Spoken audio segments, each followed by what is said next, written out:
প্রিয় শিক্ষার্থীবৃন্দ, জাতীয় বিশ্ববিদ্যালয় কর্তৃক আয়োজিত অনলাইন ক্লাসে তোমাদেরকে আবারও স্বাগতম। আজকে আমার লেকচার নম্বর 7। এটি এই দীর্ঘমেয়াদী অর্থসংস্থানের উপরে লেকচারটি উপস্থাপন করছি। আমি Mohammad Mostafizur Rahman, lecturer accounting, BM college, Barishal. দেখো এখানে তোমরা কি দেখতে পাচ্ছ? 7.5% কনভার্টিবল সাবঅর্ডিনেটেড ডিবেঞ্চার। ডিবেঞ্চার বা বন্ড একই কথা, মানে ঋণের দলিল। সাধারণত একটি ঋণের দলিল এরকম হয়ে থাকে, এখানে এটার ফেস ভ্যালু লেখা থাকে, এখানে একটি সিরিয়াল নম্বর থাকে। তো তাহলে এটি হচ্ছে একটি বন্ড, এটি দীর্ঘমেয়াদী অর্থসংস্থানের একটি উৎস। আজকে আমাদের আলোচ্য বিষয় প্রিন্সিপাল অফ ফাইন্যান্স এর চ্যাপ্টার 5 এর একটি অংশ, বন্ড ভ্যালুয়েশন।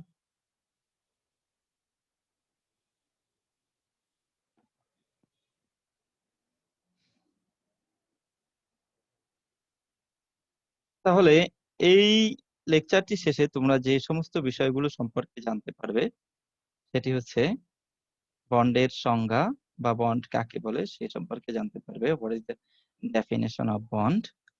বন্ডের উপার্জন হার নির্ণয়, অর্থাৎ একটি বন্ড থেকে কি পরিমাণে আয় হয় সেই আয় নির্ণয়ের বিভিন্ন পদ্ধতি শিখতে পারবে বা জানতে পারবে। আর বন্ড মূল্যায়ন বা বন্ডের বর্তমান মূল্য নির্ণয়, ভ্যালুয়েশন অফ বন্ড সম্পর্কে অবগত হতে পারবে। প্রথমে আমরা আসি বন্ডের সংজ্ঞা। বন্ড হচ্ছে একটি চুক্তি, সাধারণত এটি একটি আর্থিক দলিল হিসেবে ব্যবহৃত হয়, যেটি একটি লিখিত দলিল যা দীর্ঘমেয়াদী অর্থায়নের প্রয়োজনে বড় ধরনের প্রতিষ্ঠানসমূহ ব্যবহার করে থাকে। এই বন্ডের উপরে সাধারণত বন্ডের মূল্য, সুদের হার, সময় বা মেয়াদ এ সমস্ত বিষয় উল্লেখ করা হয়ে থাকে। এই বন্ডটি একটি ঋণের দলিল হিসেবে ব্যবহৃত হয়ে থাকে। তাহলে আমরা যদি বন্ডটিকে সংজ্ঞায়িত করি, এভাবে সংজ্ঞায়িত করতে পারি যে দীর্ঘমেয়াদী অর্থায়নের প্রয়োজনে কর্পোরেশন বা সরকার, তাহলে কর্পোরেশন অথবা সরকার উভয়ই এই বন্ড ব্যবহার করতে পারে। ঋণের পরিমাণ মানে কারা ব্যবহার করবে, কর্পোরেশন বা সরকার, এটা আমি আগেও দেখিয়েছিলাম। দেখো এখানে, এই যেমন এখানে এটা হচ্ছে ট্রেজারি বন্ড, যেটি সরকার কর্তৃক ব্যবহৃত হয়, আর এটি হচ্ছে ডিবেঞ্চার বন্ড, এটি কোম্পানি ব্যবহার করে। এই যে লেখা আছে bank of new York company. তো সেই হিসেবে এখানে বলা আছে যে দীর্ঘমেয়াদী অর্থায়নের প্রয়োজনে কর্পোরেশন বা সরকার, যে কেউ, কর্পোরেশন হচ্ছে বড় প্রতিষ্ঠান বা কোম্পানি, ঋণের পরিমাণ, তাহলে কি কি উল্লেখ থাকবে বন্ডে? ঋণের পরিমাণ, সুদের হার, পরিশোধ কাল এবং অন্যান্য শর্ত সম্বলিত যে ঋণের দলিল ইস্যু করে তাকে বন্ড বলে। তাহলে আমরা বন্ডের সংজ্ঞা সম্পর্কে জানতে পারলাম যে এটি একটি ঋণের দলিল, যেটি কারা ব্যবহার করে? কর্পোরেশন বা সরকার। এবং এটিতে কি লেখা থাকে? ঋণের পরিমাণ, সুদের হার, পরিশোধকাল এবং অন্যান্য শর্ত। একটি প্রামাণ্য সংজ্ঞা যেটি দিয়েছেন এলজি গিটম্যান, এলজে গিটম্যান, তিনি বলেছেন, a corporate bond is a debt instrument indicating that a corporation has borrowed a certain amount of money and promised to repay it in the future under clearly defined terms. তাহলে যদি আমরা এটাকে একটু মানে এই সংজ্ঞাটিকে যদি আমরা বিশ্লেষণ করি, তাহলে দেখতে পাবো যে a corporate bond is a debt. Bond হচ্ছে এক ধরনের ঋণ, এটা ওইখানে তোমরা প্রথমেই দেখেছিলা যে ডিবেঞ্চার লেখা রয়েছে, তার মানে ঋণের ঋণপত্র। তাহলে কর্পোরেট বন্ড হচ্ছে এক ধরনের ঋণপত্র বা ঋণ।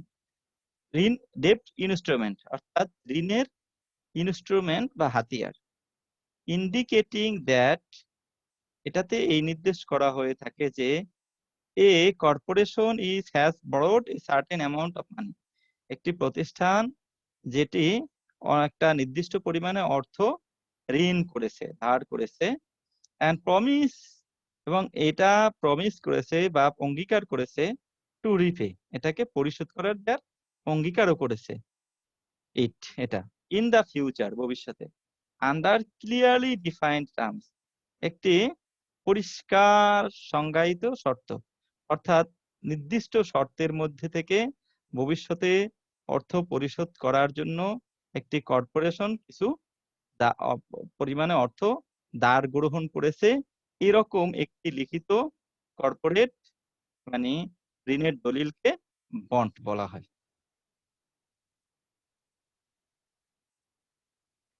তাহলে বন্ডের উপার্জন হার বা ক্যালকুলেশন অফ বন্ডস ইল্ড, এই বন্ডের উপার্জন হার নির্ণয়ের জন্য, মানে উপার্জন হার বলতে সাধারণত একটি বন্ড যদি কোনো ব্যক্তি ক্রয় করে কর্পোরেশন থেকে, তাহলে বন্ড মানে ওই কর্পোরেশনে তার বিনিয়োগ করা হয়, সেই ক্ষেত্রে কর্পোরেশন তাকে কিছু পরিমাণে মুনাফা দিয়ে থাকে, যেটাকে বন্ডের থেকে ব্যক্তির উপার্জন বলা হয়ে থাকে। এই উপার্জন নির্ণয়ের জন্য মোট 4টি পদ্ধতি উল্লেখ করা হয়েছে। এক হচ্ছে yield to maturity বা YTM, yield to call বা YTC, CY বা কারেন্ট yield, ক্যাপিটাল গেইন বা CG। তাহলে একটি বন্ড থেকে যে পরিমাণে আয় হয় সে আয়গুলোকে আমরা 4 ভাবে নির্ণয় করতে পারি। একটি হচ্ছে YTM, yield to maturity, YTC, yield to call, CY, current yield এবং ক্যাপিটাল গেইন বা CG। এবারে আমরা আসি তাহলে এই yield to maturity কিভাবে আমরা একটি বন্ড থেকে নির্ধারণ করব। yield to maturity বলতে বোঝায় এই যে একটি বন্ড তার সমগ্র সময়কালে যে অর্জন করে থাকে এবং মেয়াদ প্রতিতে যে লাভ পেয়ে থাকে সেই অর্থের বর্তমান মূল্যকে বা সেই অর্থের কে বিনিয়োজিত মূলধনের উপরে যদি আমরা হার নির্ধারণ করি তাহলে সেটাকে বলা হবে YTM বা yield to maturity বা মেয়াদ প্রতিতে উপার্জন হার। যেমন একটি বন্ড যদি আমরা ক্রয় করি তাহলে স্বাভাবিকভাবে প্রতি বছর সেখান থেকে ইন্টারেস্ট পাওয়া যাবে। আবার সেটি যদি আমরা মেয়াদ প্রতিতে ফেরত দেই সেই ক্ষেত্রে আমাদের ক্যাপিটাল গেইন অথবা ক্যাপিটাল লস হতে পারে। তাহলে YTM বা yield to maturity হচ্ছে দুই ধরনের আয়ের সমষ্টি। একটি হচ্ছে ইন্টারেস্ট বা নিয়মিত আয়, রেভিনিউ আয়, আরেকটি হচ্ছে আহ বিক্রয় করা বা ম্যাচুরিটি কালীন ফেরত দেওয়ার কারণে আয় অথবা ব্যয়, যেটাকে ক্যাপিটাল গেইন অথবা ক্যাপিটাল লস বলা হয়। সেই ক্ষেত্রে আমরা যদি আহ এটা নির্ণয় করি যে ক্যাপিটাল লস, তাহলে প্রথমত ইন্টারেস্ট হচ্ছে প্রতি বছর পাওয়া যাবে, আর যেটা আরবি রিডিমেবল ভ্যালু থেকে যদি নেট সেল ভ্যালু বাদ দেওয়া হয়, বর্তমান মূল্য যেই মূল্যে এটা ক্রয় করা হচ্ছে বা যেই মূল্যে এটা বিক্রি করা হচ্ছে সেটা যদি বাদ দেওয়া হয় তাহলে যদি বেশি হয় সেটাকে ধরে 5 বছর পরে একটা এক্সাম্পল এই ধরে 5 বছর পরে পরে 500 টাকার একটি বন্ড 600 টাকায় ফেরত দেওয়া যাবে। তাহলে সেই ক্ষেত্রে কত টাকা লাভ হবে? 100 টাকা লাভ হবে। তাহলে 100 টাকা 5 বছরে লাভ হলে প্রতি বছরে লাভ হয় কত? 20 টাকা। আর ওখান থেকে যদি প্রতি বছর 100 টাকা সুদ পাওয়া যায় তাহলে বছরে প্রকৃতপক্ষে লাভ হয় কত? 100 টাকা সুদ প্লাস বাৎসরিক ক্যাপিটাল গেইন পড়ে 20 টাকা। এবং এইটাকে যদি আমরা বিনিয়োজিত মূলধন মানে গড় মূলধনের উপরে হার নির্ণয় করি তাহলে সেটাকে বলা হবে YTM। এখানে YTM বলতে yield to maturity বোঝায়, NSV বা নেট সেল ভ্যালু বোঝায়। নেট সেল ভ্যালু এই জন্য বলা হয়েছে যে অনেক সময় বন্ড বিক্রি করার জন্য কিছু খরচা করতে হয়। যদি আমরা ধরি যে একটি বন্ড 1000 টাকায় বিক্রি করা হলো, কিন্তু যদি ব্যাংকে 10% কমিশন দিতে হয় তাহলে বিক্রয়কারী প্রতিষ্ঠান সেখান থেকে 1000 টাকা পাবে না। সেখান থেকে সে কত টাকা পাবে? 10% বাদ, অর্থাৎ 100 টাকা বাদ। তাহলে সে পাবে, সেল ভ্যালু পাবে 900 টাকা। তাহলে সে বন্ডটা যদিও বিক্রি হয়েছে কত টাকায়?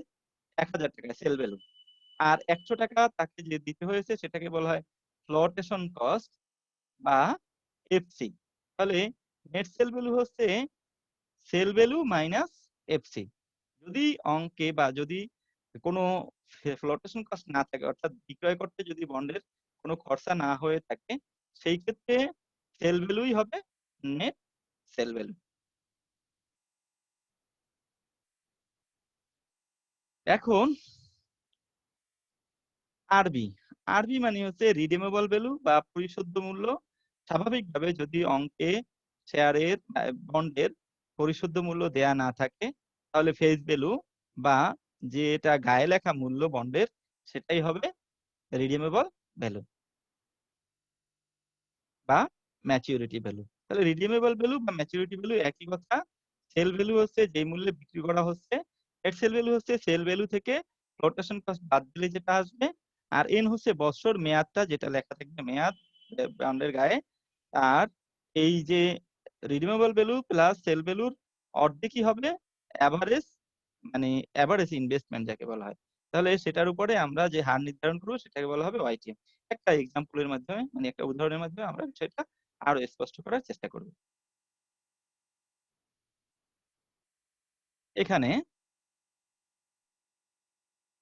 রিনা enterprise bonds currently sell for taka 1150। তাহলে এই বন্ডটা বিক্রি হচ্ছে কত বর্তমানে? 1150 টাকায় সেল ভ্যালু, এবং have an 11% coupon interest rate. যার সুদের হার কত? 11%। অ্যান্ড এ টাকা 1000 পার ভ্যালু। মনে রাখবে সবসময় ইন্টারেস্ট হবে পার ভ্যালুর উপরে, অর্থাৎ ফেস ভ্যালুর উপরে। তাহলে 15% এই কুপন রেটের কাজই হচ্ছে ইন্টারেস্ট বের করা। তাহলে 1000 এর উপরে 11% বা 11% দিলে 110 টাকা আসে, এটাই ইন্টারেস্ট। মনে রাখবে এই অঙ্কে কুপন রেটের কাজই হচ্ছে ইন্টারেস্টটা বের করে দেয়া, এবং সেটা হবে ফেস ভ্যালুর উপরে। এখন তাহলে আমরা ইন্টারেস্ট পেয়েছি 110 টাকা। এনএসডি যেহেতু এই অঙ্কে কোনো ফ্লোটেশন কস্ট বা কোনো খরচা নেই, কমিশন নেই, সেজন্য এই 1150 টাকাই হচ্ছে সেল ভ্যালু, এবং সেটাই নেট সেল ভ্যালু 1150 টাকা। এবারে রিডিমেবল ভ্যালু। রিডিমেবল ভ্যালু সম্পর্কে interest annually and have 15 years to maturity. Maturity years হচ্ছে 15 বছর, তাহলে এন সমান 15। Calculate the bonds yield to maturity. বন্ডটির ওয়াইটিএম বের করো। দেখো অঙ্কে কিন্তু কোথাও বন্ডের ম্যাচুরিটি ভ্যালু দেয়া নেই। যদি দেয়া থাকে তাহলে আলাদা। ম্যাচুরিটি দুই ভাবে হতে পারে, তিন ভাবে হতে পারে: at per, at premium, at discount. তাহলে যদি অ্যাট পার হয় তাহলে 1000 টাকা, অ্যাট প্রিমিয়াম হলে 1000 থেকে বেশি, অ্যাট ডিসকাউন্ট হলে 1000 এর থেকে কম। যেহেতু অঙ্কে কিছুই বলা নাই রিডিমেবল ভ্যালু সম্পর্কে, স্বাভাবিকভাবেই রিডিমেবল ভ্যালু হবে গায়ে লেখা মূল্য, অর্থাৎ যে টাকা ফেস ভ্যালু সেটাই হবে রিডিমেবল ভ্যালু। সেই হিসেবে আমরা অঙ্কের রিডিমেবল ভ্যালু লিখে দিলাম 1000 টাকা। এবারে তাহলে আমাদের অঙ্কের মানে চাহিত বিষয় হচ্ছে ওয়াইটিএম। এবারে আমরা দেখি bill to maturity as we know. আমরা জানি যে ওয়াইটিএম ইকুয়াল টু ইন্টারেস্ট, যে সূত্রটা ছিল আমাদের এইখানে, YTM equal to interest plus RB minus SB by NSB by n, RB plus SB by NSB by 2। এখানে আমরা মান বসিয়ে দিই। যদি এখানে আমরা মান বসিয়ে দেই তাহলে কি পাবো? এখানে ইন্টারেস্ট হচ্ছে 110, এই যে 110 টাকা, আর এনএসবি হচ্ছে 150 টাকা, রিডিমেবল ভ্যালু হচ্ছে 1000 টাকা। তাহলে রিডিমেবল ভ্যালু হচ্ছে 1000 টাকা, এনএসবি 1150 টাকা, আর এখানে রিডিমেবল ভ্যালু 1000 টাকা, এনএসবি 1150 টাকা, এন হচ্ছে 15, আর 2 সূত্রে। এখন আমরা এটাকে অঙ্কটাকে করি। সেক্ষেত্রে দেখা গেল এখানে 110 টাকাই থাকে, 1000 থেকে 1150 বিয়োগ দিলে থাকে মাইনাস 150, নিচে 15, আর এখানে থেকে 1000 কে সাথে 1150 যোগ করলে হয় 2150 টাকা ভাগ 2 ইন্টু 100। এখন এই মাইনাস 150 কে যদি 15 দ্বারা ভাগ করি তাহলে আসছে -10। মাইনাস কে প্লাস দিয়ে গুণ করলে মাইনাস হয়, তাহলে এখানে থাকবে -10। আর এখানে থাকে 2150 কে 2 দিয়ে ভাগ করলে 1075। এখন 110 থেকে যদি আমরা 10 বাদ দেই তাহলে থাকে 100, নিচে থাকে 1075 গুণ 100, তাতে আসে 9.30%। তাহলে এই বন্ডটির এইল্ড টু ম্যাচিউরিটি হলো 9.30%। পার্সেন্ট।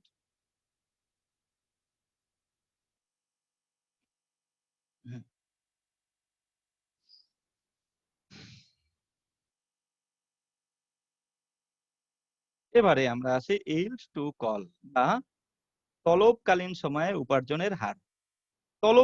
তলবকালটা কি বোঝায়? তাহলে বন্ড সাধারণত একটি মেয়াদ দেয়া থাকে এবং এই মেয়াদ এর পরও কিছু শর্ত দেয়া থাকে। যদি বন্ডে এরকম কোনো শর্ত উল্লেখ থাকে যে বন্ডটি একটি নির্দিষ্ট সময় পরে তলব করতে পারবে ইস্যুকারী প্রতিষ্ঠান, সেটা ৩ বছর ৪ বছর অর্থাৎ মেয়াদ পূর্তির আগে, এবং সেই ক্ষেত্রে প্রতিষ্ঠানটি একটি নির্দিষ্ট মূল্য পরিশোধ করবে। যেই মূল্যটি পরিশোধ করবে সেটাকে বলা হয় কল প্রাইস। তাহলে যদি মেয়াদ হয় ১০ বছর আর ৪ বছর পরে যদি কল করা হয়, সেই ক্ষেত্রে তলবকালীন সময় হবে ৪ বছর বা এন হবে ৪। এই যে এখানে এন, এই এনটা হবে ৪। আর তলবকালীন যে মূল্যটা বলা থাকবে যে এত টাকায় তলব করা যাবে বা কল করা যাবে, সেটাকে বলা হয় কল প্রাইস। আর এনএসডি সম্পর্কে তোমাদেরকে আগেই আলোচনা করেছি আমি। ইন্টারেস্ট সম্পর্কেও আলোচনা করা হয়েছে। এখন আমরা এটাকে একটি উদাহরণের মাধ্যমে উপস্থাপন করার চেষ্টা করি। Reena enterprises bond currently sells for taka 1150, অর্থাৎ বন্ডটি বর্তমানে বিক্রি হচ্ছে 1150 টাকায়। দ্যাট ইজ এনএসবি হচ্ছে 1150 টাকা। কোনো ফ্লোটেশন কস্ট নেই, সে কারণে ফ্লোটেশন কস্ট বিয়োগ হয়নি, এসবি হচ্ছে এনএসবি। এবারে আসি 11% কুপন ইন্টারেস্ট রেট অ্যান্ড এর টাকা 1000 পার ভ্যালু। তাহলে 1000 টাকায় পার ভ্যালু, তাহলে সুদ হবে, ইন্টারেস্ট হবে 11%, 110 টাকা। আর এই অঙ্কটা যেহেতু ইজ কলেবল আফটার 5 ইয়ার্স, কয় বছর পরে কল করা হবে? 5 বছর পরে। তাহলে 10 হচ্ছে 5 এর টাকা 1050, এবং কল করা হবে কত টাকায়? 1050 টাকায় কল করা হবে। তার মানে সিপি হচ্ছে 1050 টাকা। Calculate the bonds yield to call, বন্ডের ইল্ড টু কল বা তলবকালীন সময়ে উপার্জনের হার নির্ণয় করো। সেই ক্ষেত্রে আমাদের যে সূত্রটি ছিল interest plus CP minus NSB ভাগ n, CP plus NSB by 2। এই ক্ষেত্রে আমরা সিপি পেয়েছি 1050, এনএসবি 1150, এন হলো 5, ইন্টারেস্ট হলো 110, আর তাহলে ওয়াইটিসি কত এটা বের করতে হবে। এখন আমরা এটা সূত্রে বসিয়ে দেই। 110, 1050 মাইনাস 1150, 1050 প্লাস 1150 ভাগ 2 ভাগ 5 ইন্টু 100। তাহলে এখানে 1050 থেকে 1150 যদি আমরা বিয়োগ করি, তাহলে থাকে মাইনাস 100 টাকা। এটাকে 5 দিয়ে ভাগ করলে হয় মাইনাস 20। আর 2200, এখানে 1050 যোগ 1150, এটা যদি আমরা যোগ করি তাহলে পাবো 2200, যেটাকে 2 দিয়ে ভাগ করলে অঙ্কে আসবে 1100, অর্থাৎ 1100। এবারে মাইনাস 100 কে 5 দিয়ে ভাগ করলে পাবো 20, 110 থেকে 20 বাদ দিলে থেকে 90, আর এখানে 2200 কে 2 দিয়ে ভাগ করলে 1100, তাহলে 90 কে 1100 দিয়ে ভাগ করবো, 100 দিয়ে গুণ করবো, তাহলে আসে 8.18%। তাহলে আমাদের এই বন্ডের ইল্ড টু কল হলো 8.818%। আমরা দুটো বিষয় জানতে পারলাম বন্ডের উপার্জন হার, একটি হচ্ছে ইল্ড টু ম্যাচুরিটি আর একটি হচ্ছে ইল্ড টু কল। এবারে আসি আমরা কারেন্ট ইল্ড বা সিওআই। কারেন্ট ইল্ড বলতে বোঝায় বর্তমানে উপার্জন হার, অর্থাৎ শুধু ইন্টারেস্টটা দিয়ে কত পার্সেন্ট সুদের হার হয় সেটাই হচ্ছে কারেন্ট ইল্ড। যেমন আমরা যদি একটা ব্যবসায় প্রতিষ্ঠান বা একটা দ্রব্য ক্রয় করে সেটা দিয়ে কোনো দ্রব্য উৎপাদন করি, তাহলে যেটা পাওয়া যায় বর্তমানে, ধরি যে একটা আমরা একটা স্বাভাবিকভাবেই আমরা যদি একটি দ্রব্য ক্রয় করি বা একটি হাঁসই ক্রয় করি, হাঁস ক্রয় করি, সেই হাঁসটি যদি ডিম দেয় আমাদেরকে, বর্তমানে প্রতিদিন একটি করে ডিম দেয়, তাতে প্রতিদিন আমাদের লাভ হবে 10 টাকা, সেটাকে বলা হবে কারেন্ট ইল্ড। আর এই হাঁসটি যদি 200 টাকায় ক্রয় করে আমরা এক বছর শেষে 300 টাকায় বিক্রি করি, তাহলে এখানে যে 100 টাকা লাভ হবে সেটাকে বলা হবে ক্যাপিটাল গেইন। তাহলে কারেন্ট ইল্ড হচ্ছে শুধু ইন্টারেস্টটা, যেটাকে আমরা নেট সেল ভ্যালু দিয়ে বা বর্তমান ক্রয় মূল্য দিয়ে ভাগ করব এবং 100 দিয়ে গুণ করবে, তাহলে পাবো কারেন্ট ইল্ড বা সিওয়াই। একটা উদাহরণের মাধ্যমে আমরা বিষয়টিকে ক্লিয়ার করার চেষ্টা করছি। Reena enterprises bonds currently sells for taka 1150। তাহলে রিনা এন্টারপ্রাইজের বন্ডের বর্তমান বিক্রি মূল্য হচ্ছে 1150 টাকা, দ্যাট ইজ এনএসবি। যেহেতু আমাদের এই অঙ্কে ফ্লোটেশন কস্ট নেই, মনে রাখবে আমি কিন্তু বারবার বলে দিচ্ছি, যদি ফ্লোটেশন কস্ট বা কোনো খরচা থাকে, আদার যদি কোনো এক্সপেন্স থাকে সেটা, তাহলে এই সেল ভ্যালুটাকে আমরা এসবি লিখবো এবং যে খরচাগুলো হবে সেগুলোকে লিখবো ফ্লোটেশন কস্টের আওতায়, এবং ফ্লোটেশন কস্টের আওতায় লিখে সেগুলো যোগ করে এই সেল ভ্যালু থেকে বাদ দেবো, তাহলে পাবো আমরা নেট সেল ভ্যালু। এবারে কুপন ইন্টারেস্ট রেট হচ্ছে 11%, তাহলে 1000-এর উপরে 11% আছে 110 টাকা। এখন আমাদের তাহলে কারেন্ট ইল্ড কত, অর্থাৎ বর্তমান উপার্জন হার কত? বর্তমানে বিনিয়োগ করতেছি 1150 টাকা আর পাইতেছি 110 টাকা পার ইয়ার। তাহলে বিনিয়োগের সুদের হার কত হবে? 110 ভাগ 1150, মানে সিওআই সমান হচ্ছে এই ইন্টারেস্ট ভাগ এনএসপি, যেটা আমরা আগে দেখিয়েছিলাম, ইন্টারেস্ট ভাগ এনএসপি ইন্টু 100। তাহলে ইন্টারেস্ট হচ্ছে 110 টাকা আর এনএসপি হচ্ছে 1150 টাকা এবং ইন্টু 100। 110 থেকে 1150 কে বা 110 কে 1150 দিয়ে ভাগ করলে যেটা আসে সেটা হচ্ছে 0.0956, এবং এটাকে যদি আমরা 100 দ্বারা গুণ করি তাহলে আসবে 9.56%। এটা হচ্ছে বন্ডের কারেন্ট ইল্ড বা বর্তমান উপার্জন হার।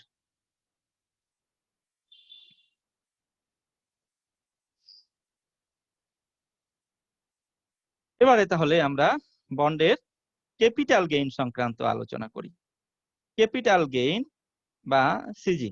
তাহলে ক্যাপিটাল গেইন বলতে সাধারণত বন্ড ক্রয় এবং বিক্রয়ের মাধ্যমে যে লাভ হয় সেটাকে বলা হয় ক্যাপিটাল গেইন, অর্থাৎ বন্ডের ক্রয় মূল্য বা সেল ভ্যালুর সাথে রিডিমেবল ভ্যালুর যে পার্থক্যটা হয় সেটাকে যদি শতকরা হারে আমরা রূপান্তর করি তাহলে ক্যাপিটাল গেইন হয়। তবে এই যে আমাদের যেহেতু ওয়াইটিএম এর মধ্যে, এই ওয়াইটিএম এর মধ্যে ক্যাপিটাল গেইনও আছে, কারেন্ট ইল্ডও আছে, আর কারেন্ট ইল্ডের মধ্যে ক্যাপিটাল গেইন নাই, শুধু কারেন্ট ইল্ড আছে। তাহলে এটা যেহেতু capital gain plus current yield সমান ওয়াইটিএম আর কারেন্ট ইল্ড হচ্ছে এটা, সেজন্য আমরা যদি ক্যাপিটাল গেইন বের করতে চাই তাহলে ওয়াইটিএম থেকে কারেন্ট ইল্ড বাদ দিলেই আমাদের ক্যাপিটাল গেইন পাওয়া যাবে। যেমন এই অঙ্কটিতেই আমরা যে আগের যে অঙ্কটিতে দেখেছি আমরা,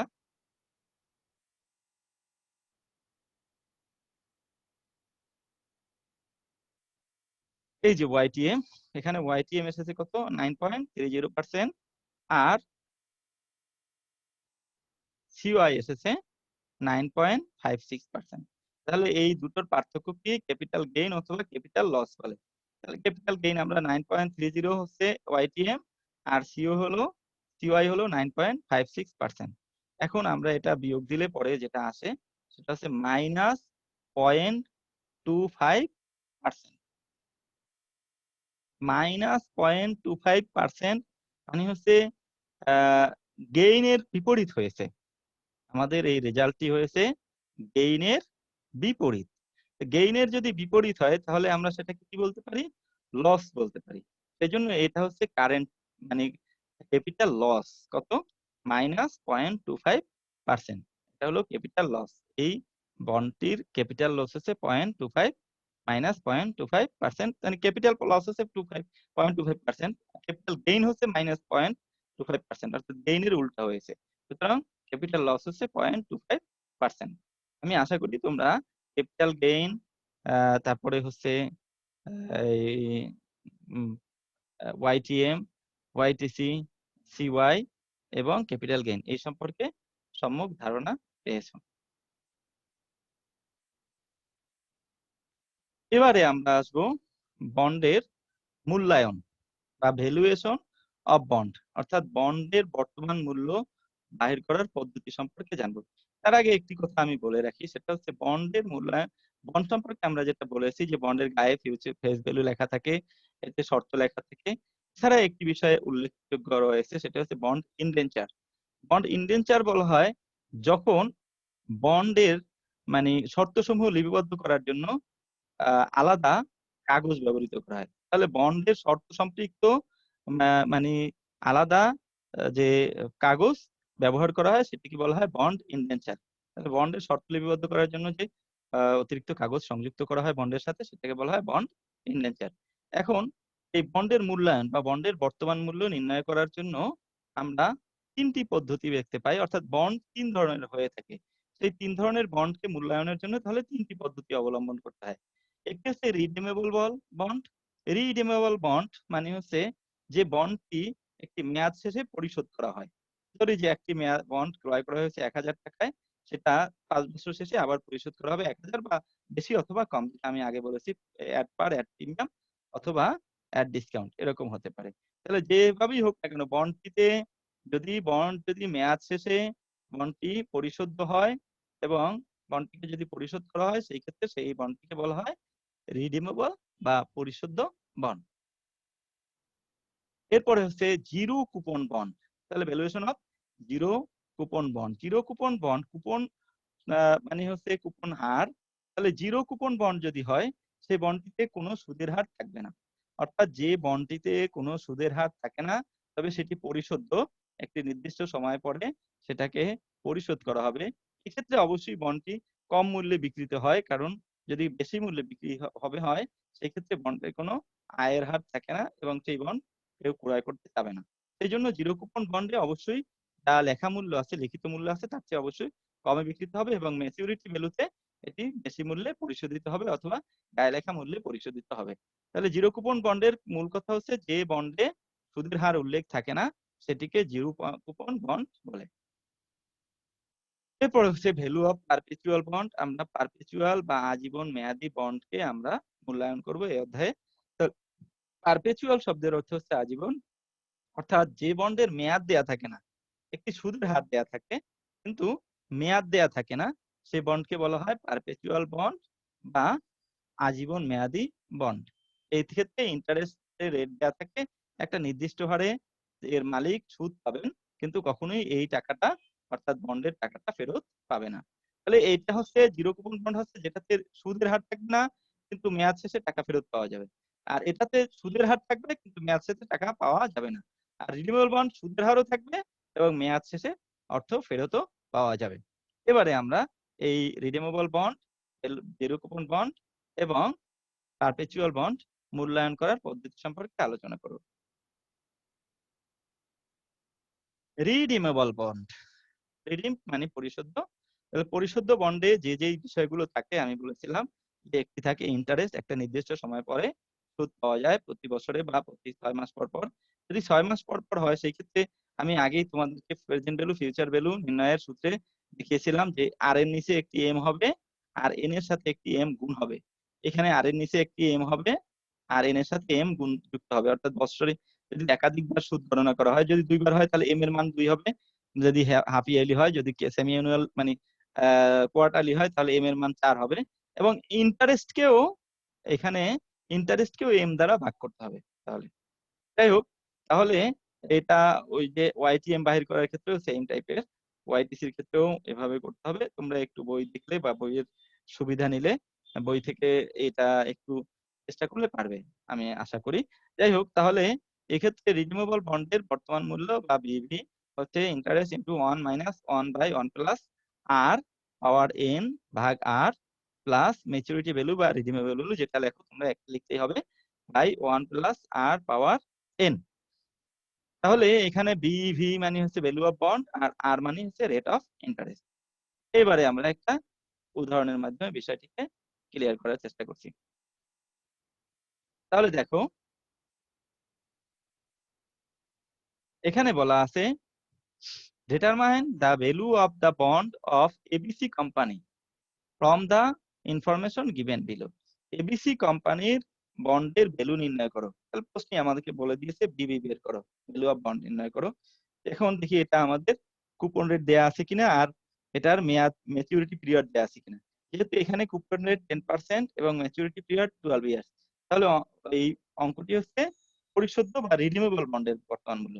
রিডিমেবল বন্ডের বর্তমান মূল্য নির্ণয় করার জন্য আমাদের সূত্র হচ্ছে interest 1 minus 1 plus r power n by MB plus MB বা RB 1 plus r power n. তাহলে আমাদের এই অঙ্কে যা যা প্রয়োজন সেটা হচ্ছে ইন্টারেস্ট প্রয়োজন, আর প্রয়োজন, এন প্রয়োজন এমভি বা আরবি প্রয়োজন। তাহলে এই 4টা বিষয় যদি আমরা পাই তাহলে বিষয়টিকে অর্থাৎ বর্তমান মূল্য আমরা বন্ডটির বর্তমান মূল্য নির্ণয় করতে পারি। এখানে দেখি কুপন রেট 10%। আমি আগেই বলেছি এই কুপন রেট দিয়ে সাধারণত ফেস ভ্যালুর উপরে ইন্টারেস্ট বের করা হয়। এখানে ফেস ভ্যালু হচ্ছে ৳১,০০০, কুপন রেট 10%, তাহলে ইন্টারেস্ট হবে ১,০০০ গুণ 10% অর্থাৎ ৳১০০ ইন্টারেস্ট। এটা আমরা পেয়েছি। এরপরে আর হচ্ছে ডিসকাউন্ট রেট, আর কত 15% equal to 0.15। Maturity period 12 years, n সমান 12। আর যেহেতু অঙ্কে রিডিমেবল ভ্যালু বা ম্যাচুরিটি ভ্যালু সম্পর্কে কিছু বলা নেই, সেইজন্য আমরা আগেই বলেছি যে রিডিমেবল ভ্যালু না দেয়া থাকলে অঙ্কে তাহলে রিডিমেবল ফেস ভ্যালুটাকে রিডিমেবল ভ্যালু হিসেবে বিবেচনা করতে হবে। এখানে ফেস ভ্যালু হচ্ছে ৳১,০০০, সুতরাং রিডিমেবল ভ্যালু হচ্ছে ৳১,০০০। এবারে আমরা সূত্রে ব্যবহার করি এটিকে। Value of bond equal to interest into 1 minus 1 by 1 plus r power n ভাগ r প্লাস ম্যাচুরিটি ভ্যালু ভাগ 1 প্লাস r পাওয়ার n। এখানে ইন্টারেস্ট হচ্ছে 100, 1 মাইনাস 1 ভাগ 1 প্লাস 0.15 পাওয়ার 12, 0.15 1000 ভাগ 1 প্লাস 0.15 পাওয়ার 12। তাহলে এখানে 100 ইনটু 5 পয়েন্ট, অর্থাৎ এইটাকে যদি আমরা ক্যালকুলেটরের মাধ্যমে করি, প্রথমে 1 প্লাস 0.15 এর পাওয়ার 12 অর্থাৎ 1.15 পাওয়ার 12 ইকুয়াল টু যেটা হয় সেইটা দিয়ে 1 কে ভাগ করব। তাহলে 1 ভাগ এইটার রেজাল্ট, আবার 1 বিয়োগ এই পুরোটার রেজাল্ট, যে রেজাল্টটা আসবে সেটাকে 0.15 দিয়ে ভাগ করব, তাহলে যেটা পাবো সেটা হচ্ছে 5.4205। আর এইটাকে আমরা 1.15 কে 12 পাওয়ার দেব, তাতে যে রেজাল্ট আসবে সেটা দিয়ে 1000 কে ভাগ করব, তাতে পাবো 186.91।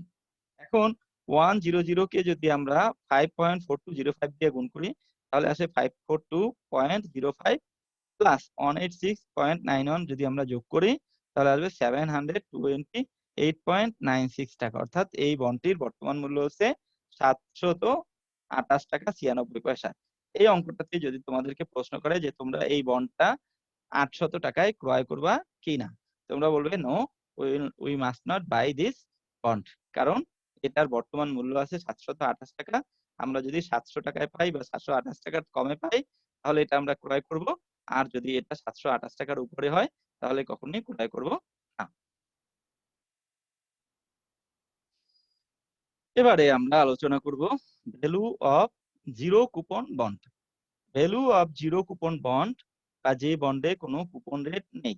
দেখো যদি কুপন রেট না থাকে তাহলে আমাদের ইন্টারেস্ট থাকবে না।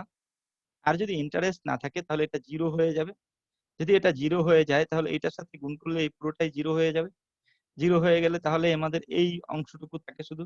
তাহলে ভ্যালু অফ জিরো কুপন বন্ডের সূত্র হচ্ছে MB by 1 plus r power n. এখান থেকে আমরা দেখে নেই, দেখো এই যে value of zero coupon bond VV equal to MB by RB 1 plus r power N.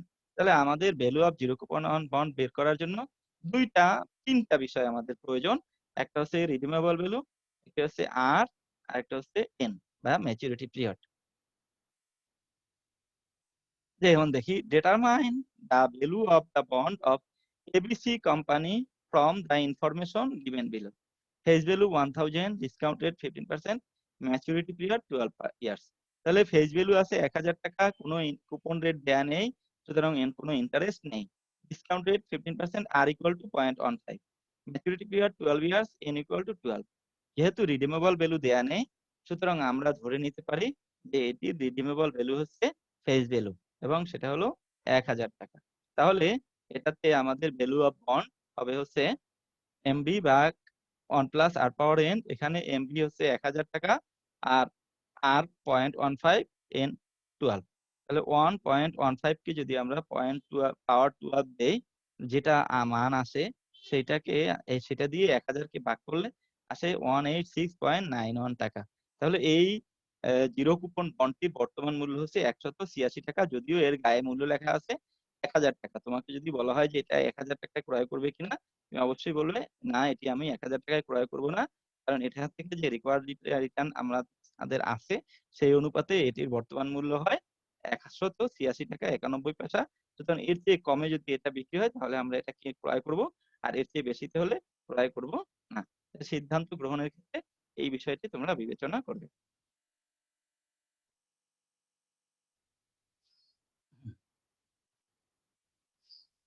এবারে value of perpetual bond. Perpetual মানে হচ্ছে আজীবন মেয়াদি। তাহলে পারপেচুয়াল বন্ডে কখনো মেয়াদ দেয়া থাকে না, কারণ মেয়াদ আজীবন মানে হচ্ছে কোনো নির্দিষ্ট মেয়াদ নয়, কারণ আমরা জানি না যে জীবন বলতে কত বছর হয়। সেই ক্ষেত্রে এটাতে কোনো মেয়াদ দেয়া থাকবে না, শুধু রেট, ইন্টারেস্টের রেট দেয়া থাকবে এবং আর দেয়া থাকবে। তাহলে দুটো বিষয় লাগবে যদি আমরা ভ্যালু অফ পারপেচুয়াল বন্ড নির্ণয় করতে চাই, তাহলে আমাদেরকে দুটো বিষয়ে প্রয়োজন হবে, একটি হচ্ছে ইন্টারেস্ট, আরেকটি হচ্ছে আর বা রিকোয়ার্ড রিটার্ন। একটি উদাহরণের মাধ্যমে বিষয়টিকে আমরা স্পষ্ট করার চেষ্টা করতেছি। Determine the value of the bond of ABC company from the information given below. Face value 1000, একটি বন্ডের ফেস ভ্যালু হচ্ছে 1000 টাকা, coupon rate 10%, discount rate 15%, it is a irredeemable bond. যদিও এখানে বলা নেই, এটাকে আমরা ইরিডিমেবল বন্ড ধরে নিলাম এবং অঙ্কে অবশ্য বলা থাকবে যে value of A perpetual bond বলা থাকবে, এখানে বলা নেই, আমি হয়তো তুলতে পারিনি সেই জন্য, বা একটু ভুল হয়েছে সেরকম হতে পারে। তাহলে এখানে হবে যে determine the value of A perpetual bond which is currently sales বা which face value is 1000, coupon rate 10%, discount rate 15%। তাহলে এখানে আমাদের যেহেতু কোনো মেয়াদ দেয়া নেই, হ্যাঁ, এটা ভুল হয়নি, ঠিকই আছে, অঙ্কে কোনো মেয়াদ দেয়া নেই দেখো, অর্থাৎ এটার যে ম্যাচুরিটি পিরিয়ড সেটা দেয়া নেই, তার মানে এই অঙ্কটাতে ভুল নেই। আমরা যখনই মেয়াদ দেয়া না থাকবে তখনই বুঝে নেব এটি পারপেচুয়াল বন্ড।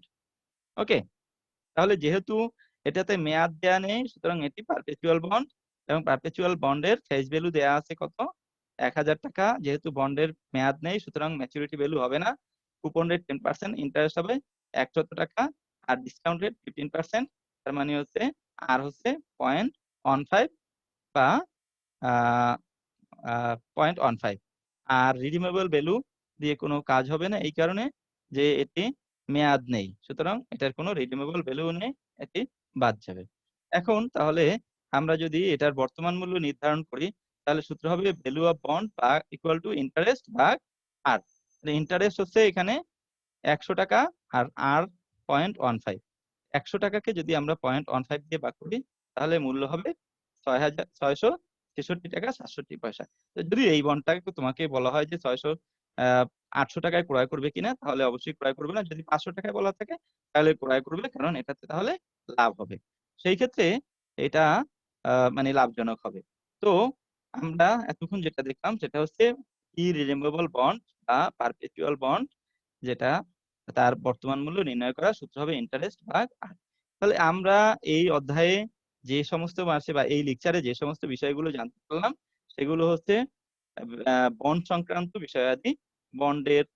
বন্ড কাকে বলে, তারপরে বন্ডে কি কি বিষয়ে লেখা থাকে, বন্ডে কি ধরনের উপার্জন হয়, তার মানে বন্ডের উপার্জন হার, বন্ডের বর্তমান মূল্য নির্ণয়, এই সমস্ত বিষয়গুলো সম্পর্কে আমরা জানতে পারলাম। তাহলে প্রথমত আমরা বন্ডের সংজ্ঞা সম্পর্কে জেনেছি, তারপরে বন্ডের উপার্জন হার নির্ণয়, 4টি পদ্ধতিতে বন্ডের উপার্জন হার নির্ণয় করা যায় সেই বিষয়ে আলোচনা করা হয়েছে। আর তারপরে আলোচনা করা হয়েছে এই 4টি বিষয়ে কিভাবে বন্ডের উপার্জন হার নির্ধারণ করব। তারপরে বন্ড ভ্যালুয়েশন কিভাবে করা হয়, অর্থাৎ বন্ডের বর্তমান মূল্য নির্ধারণ করা হয় কিভাবে। সেই ক্ষেত্রে 3 ধরনের বন্ড আমরা দেখেছি, একটি হচ্ছে পরিশোধ্য বন্ড, একটি হচ্ছে জিরো কুপন বন্ড, আর একটি হচ্ছে পারপেচুয়াল বন্ড বা অপরিশোধ্য বন্ড। সেই ক্ষেত্রে প্রতিটির মূল্যায়ন কিভাবে করা হয় সেই সম্পর্কে আমরা জানতে পারলাম। আর এই বন্ডের খুঁটিনাটি বিষয়, যে সমস্ত বন্ডের ইনডেনচার কাকে বলে, এই সমস্ত বিষয় আমরা জানতে পারলাম। যদি তোমাদের এই বিষয়ে আরো কোনো মানে অধিক জানার ইচ্ছা থাকে, তাহলে তোমরা এই বইগুলো অনুসরণ করতে পারো এবং কমেন্ট সেকশনে, অর্থাৎ আমাদের এই লেকচার ডাউনলোড হওয়ার পরে কমেন্ট সেকশনে তোমরা প্রশ্ন করতে পারবে। আমি যথারীতি বা আমি যথাসাধ্য পরিমাণে তোমাদের যে কোনো প্রশ্নের আনসার দেওয়ার চেষ্টা করব। তোমরা সবাই ভালো থাকবে, এই প্রত্যাশা রেখে আজকের মতো এখানেই শেষ করছি। আমি মোহাম্মদ মোস্তাফিজুর রহমান। আল্লাহ হাফেজ।